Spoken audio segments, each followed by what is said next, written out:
Na bosa vo imbale wasi chinigandua. Ai wakarau lasu sa ka vo sisilo vichova. Ia na iwakan bimbin dondonu na ka na katoko koya. Ni sa tumbu mai na via lewu sa ngai tumbu talenga na mandua. Ia sa tuve ira na alo malumumu na vuku. Anondra lo mandina na alo dondonu na tumberira. Ia na nondra alo bebe na talengendre na boru saira. Sa sianga ni anga na iau na singa ni dundru. Ia na wala dondonu sa ia na bebe bombulai mai na mate. Ano na alo dondonu na lo mandina na dondonu tagikina na nana sala. Ia na nona thana tamata da na balikina kokoya. Anondra da dondonu na alo dondonu na ka era na bombulai kina. Ia na nondra da na tamata be era na rawa ikina. Ni sa mate na tamata da sa eali na ka inu itaka. Kena ka era nu itaka ko ira sa sianga ni alo dondonu na elinga. Sanda uwa umbulai mai na kara rawa na alo dondonu. Kasa ayado na tamata da me kena isusomi. Nangusuna na dawe wa kai sini sa da kina na kai nona.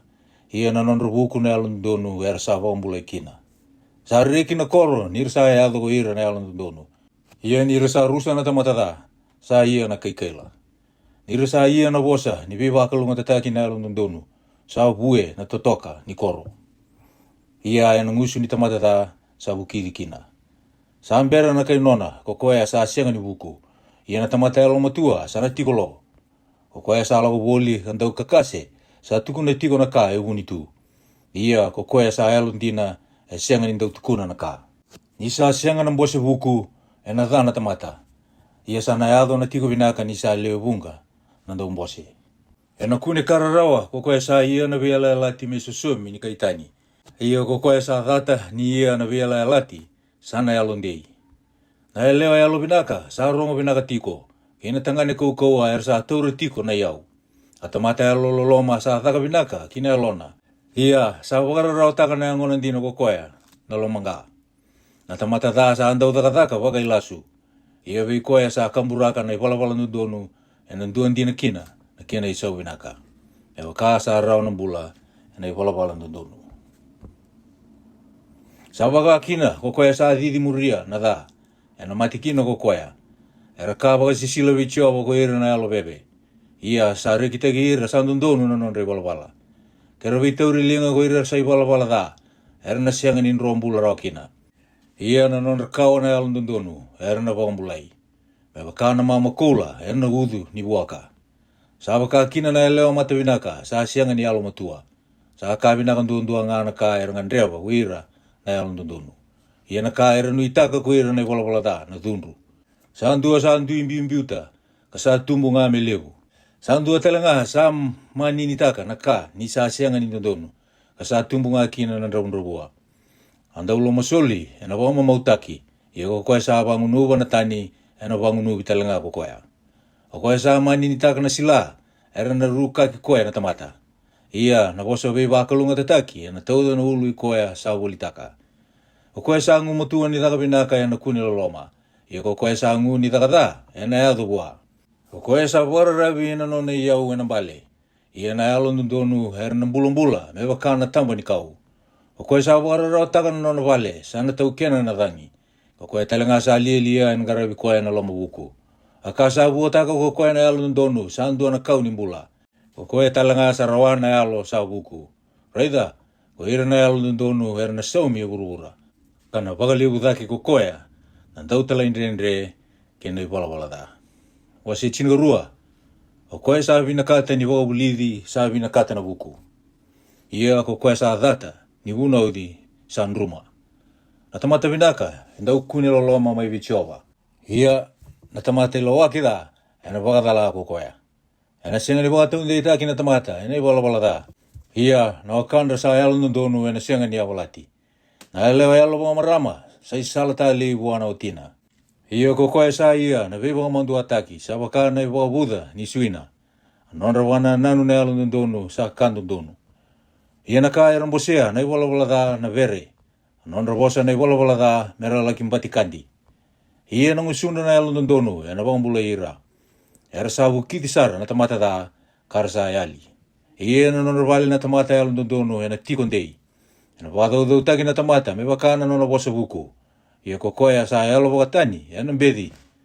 Sabi naka kokoya sa ambedi, kasaan dua buah na tau pingaravi. Kada kokoya, saan tau untok-untok kay kokoya, kasaan laylay na kena. Natamata yalan dundun, sa maruruen ng bulan nino na manu-manu. Iya, nanon relo lolo na tamata na lomangka. Kokoya saan tau kita na nonowere, ena mamau na kakana. Iya kokoya sa muri ira na tamata wale, sa sianga ni bakayalo. Hoira na tamata da, era saan tau mona na nonrelawa, na tamata da. Iya na wakandra na yalan dundun sa buo tiko. Na vosa dala ni tembe ni usuna, sa ta durikina na tamata da. Iya na bula mai na kararawa, kuira na yalan dundun. Na buo ni usuna, na mamaukina na tamata, na kabinaka. Iya na kena isau ni daga ni tamata, na suli bua. Ano na sala na tamata lilia, sa kandun donu e matana. Iya kokoya sa muria na ka, e waka bulidi kina, sa buku. Sa kila isara nga, na nono dundu, na tamata lilia. Iya sa unia na mandua kokoya sa yalo matua. Kokoya sa andau bosantina sa tukuna na kandun donu. Iya nandau tuku lasu, sa tukuna na viva kay sini. Sa andua sa bosa me baka sa suwaka na iselewau. Iya na emendra na buku sa iya na viva mulai.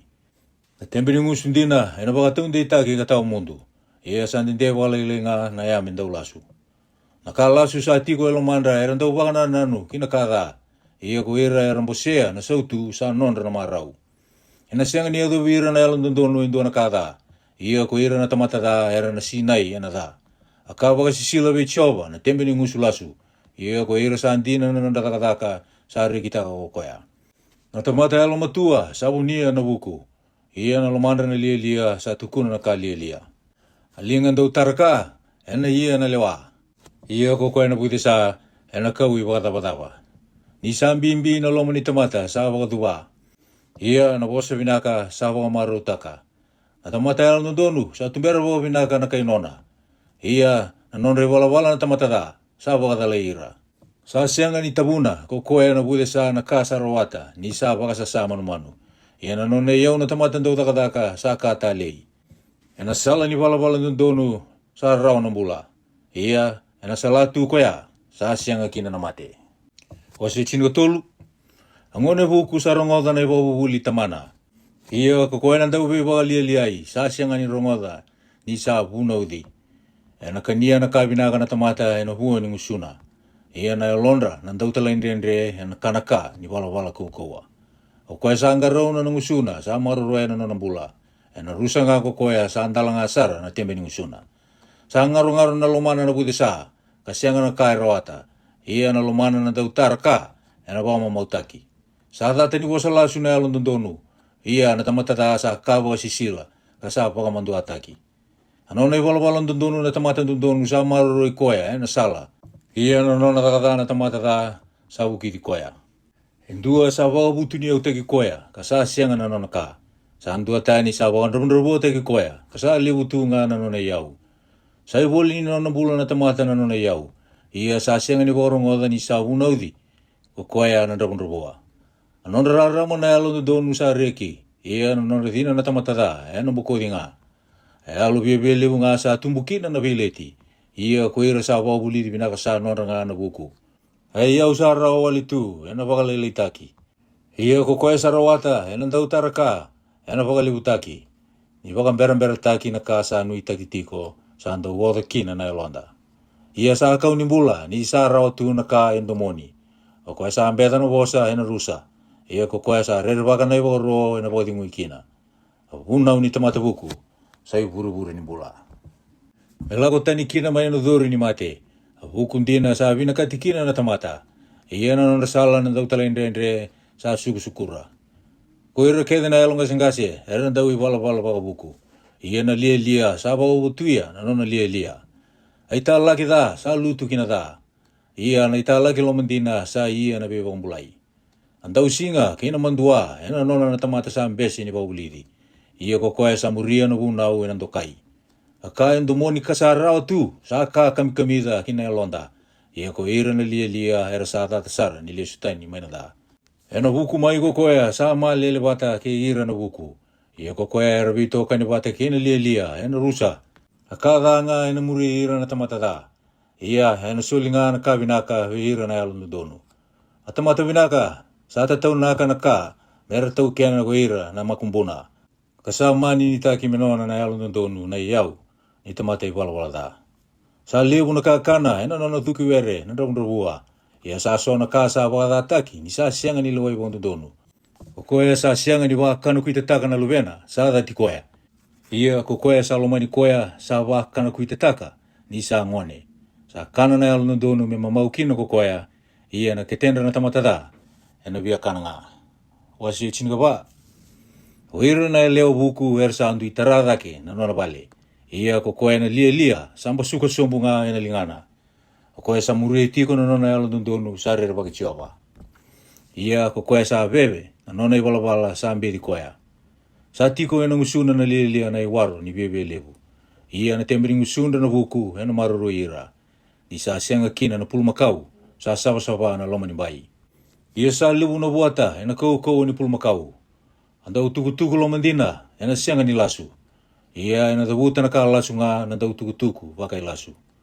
Atamatambe sa ngu me buku, ka sianga ni kunea. Ia na buku sa rawa nga bua sa alomatua.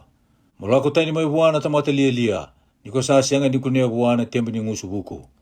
Sa nona buku na alomatua me kila rawa na nona sala. Ia na nona lia na alo lia na ilawaki. Weira na lia erendende waka na iwala da. Ia satu beira na alo ndonu na loloma. Alo ni tamata sa kila na rawa. Ia ni sa marau kokoya sa sianga ni kawai kina na tani. Anondra bale na tamata da, ena bukidi laivi. Ia na nondra bale laga na alo ndonu ena binaka tiko nga. Sa andua na sala sa rere ndonu buana tamata. Ia na kene uti na sala nga ni mate. Ni sa ia tiko na ndrende sa rawa na loma ni tamata. Ia na itini ni marau na loma bimbi. O koe sa suka tani tali na lomana, ena wama mautaki, ena nona iwala. Ia, ena huma iwi koe na tamata vinaka, nona watingui. O koe sa ayalo wai, sa wakang bauta na wasa kerenga. Ia na tamata alo matua, sa andaule wa waka vinaka na nona itlako. O koe sa buku sa rere, ka sa lako tani mana da. Ia na lia sa dhunru, ka sa vianganga. O koe sa andau dhunru bota tolo, sa na thakataka waka lia. Kena tamata sa andaulo waki da, sana tati. O koe sa senga ni buku, sa tau kena na kasi sewa. Ia ko ira na alo matua, ana waka isalataki ana buku. Sa dhuwa na tamata da be ira na tamata binaka. Ke ira na iwala da, era dhuwa, ena mate ni katumba ni alo ndonu. Sa tati koe na nrabunrabua ko ira na kainona. Ia, era bewa kani, kena hutu ni au ko ira na leo bunga. Sa dhala ko koe sa ambeda na kainona. Ia, sa kalau ngata ko koe sa alo loloma be ira na nrabunrabua. Era sianga li ni dhala, ko ira era wakana numa kina da. Ia na loloma nga, kina kandina ena nondra, era wakana numa kina vinaka. Sa wakang betena na takataka kete nga. Ia, ena wosa ni tembe ni ngusu, sa ayado nga kina na raunrabua. Na nondra isala na buku, na nondra iau. Ia, na nondra lia, sa ka lia nga. Sa ia na beba kumbulai ko koea, na ndau tukutukundina. Ia, na ndau beba kai sini sa dabuta na kala sulasunga. Sa tu bate kena rere bagi chioba, na pora rabi motua. Ia, sa nandua na nondra inrondro ko ira na lubena. Rere bagi chioba na iburu-huri ni mbula. E rawa kina na lagotani mai na idori ni mate. Nira leo bunga na tamata, sa rongo kina na tui. Ia nira leo lai mai na tamata, sa rusa kina na turanga. O koe sa ambera ni dhunru, sa buku sara. Ia ko koe sa elo bariri, sa bakareo taka na lia. Ni sa pakambulai na elo, sa ambula talanga kina na yango. Ia sa iwabuda nga ni sui na bubu. O koea sa wakasaurara taka, nrabunrabua sa ambedi koea, kambuli koea. Ia ko koea sa antokai koea, sa alololoma bua na nrabunrabua. Sa wakasabitani na tamata da, ena nona da. Ia ni sa mati ko koea na alo ndonu, sa nuindei tiko. Sa tiko ndei no buku, ena loma i koea, na loma tua. Ia na kai tu alomanda na lia sa andau tukuni. Sa ue tatake na matini tu na iwala ndonu. Ia na iwala da sa rongo da kina. Na leo ni bewonoa. Sa alo vinaka na tui wana tamata buku. Ia sa dhunrua. Sa ia na bewa mandu atake. Wasi chinga lima. Apo sa waka alo vinaka sa iwaka mulumu ni dhunru. Ia na wosa waka rarawa. Sa waka tumbura na dhunru. Haya mena na buku. Sa waka ngataka na kaira kila. Ia manungusunda na lia. Sa tobure tu na ka lia. Sa tiko nga na mati choba, ena biasa na kete nga. Kasa wakareidiri tiko na da ke ira na binaka. Sa kaunimbula na yamen daw beba umbulai. Ia ni sa tu kina na kawatani. sama po kina na yalo. O koe sa lia sa mbeda na ipo bubuli tamana. Ia ko koe sa wambauta na buna au sa yalo matua. Sa tuna iau levu, ena nona vale na yalo ndonu. Ia na nonre iau na iwala ta sa tu bata kina rarawa. A tembe ni musunda na buku sa kamburaka na buku. Ia na lomandra na lia sa sianga ni wakakina. Sa kabo si sila vichova na nonre isoro na iwala ta. Ia na nona masu na yalo ndonu sa bina kata kokoya. Sa kabo si sila vichova na nona iwala na tamatata. Ia sa lomani koya sa muria na kandundonu.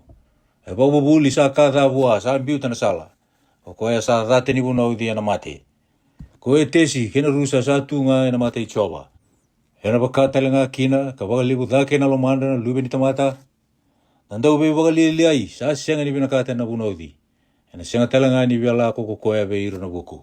Nisa marrau na loma ni tamata sa binaka kina na matana. Ia ni sararau na lomana. Sara musukina na elona. Na lomana na elo matua sa nguti ko me buku. Ia na ngusundra na lia sa kania na ka lia. Sa kadana nonda singa keda nga erararau tiko. Ia ko koe sa reki na lomana sa kana mangiti tiko nga. Sa binaka na ka lai sa tu bata keina rere waki tiowa. Kadana iau lewu sa tu bata keina rarawa. Sa binaka menda kana rou ka velo mani nga. Kada menda kana pulu makauro ka veda titiko. Atamata dau dunru, sa andau wakatumburo na bileti. Ia ko koe sa ambera ni dunru sa taro na bileti. Anona sala na bude sa bakana ba isoni. Ia na nona sala na alon donu sa dara magitu. Angone buku sa marau kino ko tamana. Ia na tamata lia sa amberi tinana. Sa kani marau na lia bei koe sa sianga ni bayalo. Ia na tamata loma buku sa bakandu donu taka na nona iloko. Isa sianga na bose sa sianga ni ado na kai na numi. Ia nira sa leo bunga na daun bose sa bakatun deitaki. Sana marau na tamata ena buku ni bose ni musuna. Ia na kena binaka na bosa ena ngauna ea nga kina. Anona sala ni mbula na buku sa koto kirake. Me lakotani kino ko koya mai eli sa koto kira. Ena bakarusa nga ko chiawa na nona vale na bebe levu. Ia ena bakatun deitaka na iala ni nona bunua na yanda. Aka baka sisila vi chiawa na ka erna numa ko ira na iwala da. Ia sa bosa kamida na nona bosa na yalo sabasaba. Endau bakararau taka na nona vale ko koya na ndau kodo. Ia ko koe sa data na isul ia na mbula. Alomana na yalo donu sa andau na numa na ka me kaya. Ia may nung sunda na tamatata sa tuburitu na kada. Sa yao tiko ko chiwaba beira na ibalabala da. Ia na nonramasu na yalo donu hena rongodo ko koya. Ararama ni mata sa marau kina na loma ni tamata. Ia na irongo binaka sa uru kina na suina. Andalinga sa andau ko rongodo na bunau ni mbula. Sa andau tiko bate ke ira na buku. O koe sa ambese ni bunau di sa data na elona. Ia ko koe sa wararongo kina bunau e na loma buku mai. Rere waki tioba sa i wau bubuli buku. Asa muri na wakaroro taki ka liu na yalo molumu. Emeni.